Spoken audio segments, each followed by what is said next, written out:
Today we're talking about what is mortgage insurance. Let's get into it.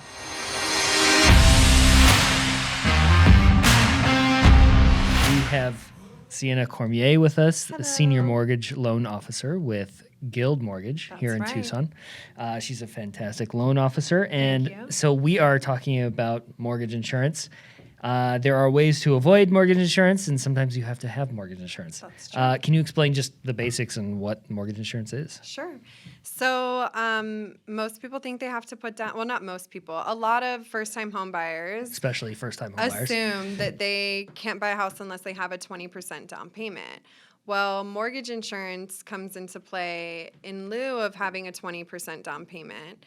So it's basically insurance for the lender that if there's not a ton of equity, if you're not putting a lot of your own skin in the game, that we are covered to allow you to have a lesser down payment. Like we were talking about in the last podcast, where you can do 3.5%, 5% down, 10%, 15%. That allows you to do lower down payment while still be able to get financing. Okay, so it's kind of the lender's way of protecting themselves, and when there isn't that much cushion in between the value of the house compared to the loan given. Right. Right. Okay. And now the jargon that we use in the industry is PMI, which is private mortgage insurance. And is that provided through another institution, or is that like, does Guild Mortgage have that, or where is that provided Yeah, from? so there's different PMI providers. So PMI is specific to conventional loans. MIP is specific to FHA loans. Gotcha. So there's the private mortgage insurance, and that would be done through a third-party company. Basically, all they do is mortgage insurance. Okay. And then the MIP Yeah. for FHA, it's standard, and that's an FHA mortgage insurance. Okay. So you say when we talk about 20% and the sort of buying myth of having to have 20%. So why does that 20%? Why is that the magic number that we hear all the time in lending? That's the magic number to where, bless you, to where mortgage insurance is not required on conventional loans, is if there's a 20% down payment or 20% or 80% loan to value. Okay.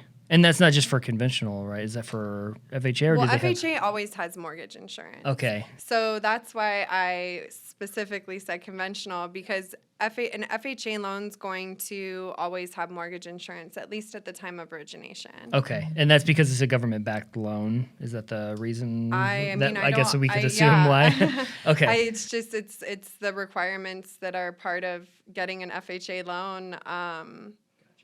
It's on there for the life of the loan. Okay. So if you have an FHA to start, and let's say I've been in my home for 3 years, and I'm like, I'm actually at my 20% threshold because I've been overpaying and paying my equity down, the principal down. Equity down is not the right way of saying it, but my principal down Building and your gaining equity equity. up. Yeah. So what can I do if I'm beyond that 20% threshold and I'm in either a conventional or an FHA or any other loan type? Yeah. So with a conventional, the mortgage insurance will automatically drop off once you hit 78% of your original loan to value. So the original purchase price. If you've been making your payments for at least 2 years, we allow you to call us and ask if you can get your mortgage insurance removed if your value's gone up to where you think you're now below that 78% threshold of the new value. But that would entail making at least 2 years of payments and most likely some type of appraisal, whether that's a drive-by appraisal or a desktop appraisal where an appraiser doesn't necessarily go out to the house. Yeah. But we are going to want some kind of proof to eliminate mortgage insurance, but that's conventional specific. Okay. For FHA, in order for mortgage insurance to automatically fall off of the loan, you would have to have put down 10% to begin with. Oh, okay. So in that case, mortgage insurance will typically go away after about 11 years. Okay, gotcha. And that's just per the payment schedule. Right. Right. Okay. And the other option would be to refinance. So Yeah. if you're in a FHA loan and you want to get rid of mortgage insurance, it may actually be beneficial to refinance into a conventional loan, even if the interest rate is a little bit higher or higher, period. Yeah. Because you get rid of mortgage insurance, which is going to make room in that payment. So a higher interest rate could still be a lower payment. Gotcha. Hey everyone, we want to interrupt this episode to let you know that we are a Keller Williams Southern Arizona franchise. We are also realtors practicing equal housing. Now let's get you back to the podcast. We could either refi out of it, or we could wait and it will eventually fall off, especially in a conventional. It'll Right. eventually fall off because there's a limited amount of time before Yeah. that falls off. So Okay. I always say, if you have questions about it, call your lender, call me, and I can run the numbers and let you know if it makes sense to refinance or if it makes sense to wait, or if we call in servicing and see if we do a check on your value and get it removed. So, Yeah. but with FHA, it's not going away unless you've put down 10% or you refinance out of it. Okay, gotcha.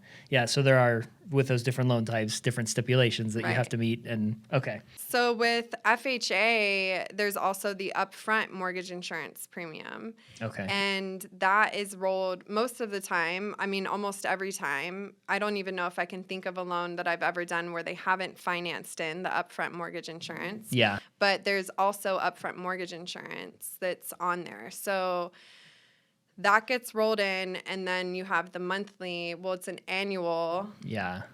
MIP, Right, but right. it is, broken down into a monthly payment. And it's fixed. So it's a set amount. Every FHA loan has the same amount or the percentage of mortgage insurance. If you put down 5% on an FHA loan, it does reduce the monthly or the annual MIP, Yeah. which in turn reduces your monthly MIP. Sure. But it's not significant. Okay. So now we have MIP, which you were just talking about, which is mortgage insurance premium. Mm-hmm. And then we have the PMI, which is private mortgage insurance. That's ostensibly the same thing, right? Just attached to a different loan type? Yeah, the private mortgage insurance is a third-party private mortgage insurance company specific to conventional financing. Okay. And then MIP would be for any government-backed Well, for loan. an FHA loan. Yeah. FHA. Specific. Is that included in VA as well? No. Okay. They have a different. VA only has a VA upfront funding fee, but they do not have a monthly mortgage insurance premium. Okay. Well, that's handy to know. And I know And that USDA has their own one too. I can't think of what it's called. just though. because they're different government departments, they have different. So the mortgage insurance is specific to the government. And those are both upfront fees. The VA and USDA are upfront fees. USDA also has a Okay. upfront fee. Wow. Interesting. Learning something new every day. Yeah. And then we have MPI, which I added in here.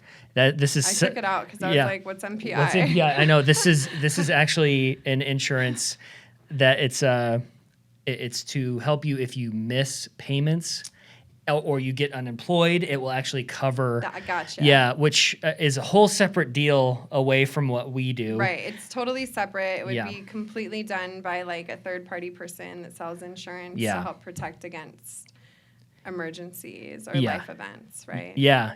That's kind of like a death in the family sort of thing, and all of a sudden income is lost, then you get covered with this separate insurance. So that's something that we don't deal with.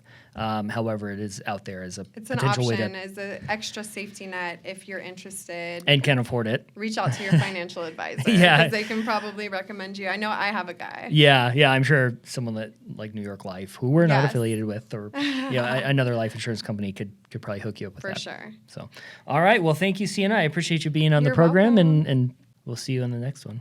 Bye. Thank you for listening and watching the Nitty Gritty of Real Estate podcast here with the Tom J. Krieger team of Keller Williams, Southern Arizona. If you are interested in buying a home, selling a home, or even investing in real estate, we have 5,000 agents across the country that we can connect you to. If you need any free resources, feel free to check out our website at www.thetjkteam.com. We hope you have a great day.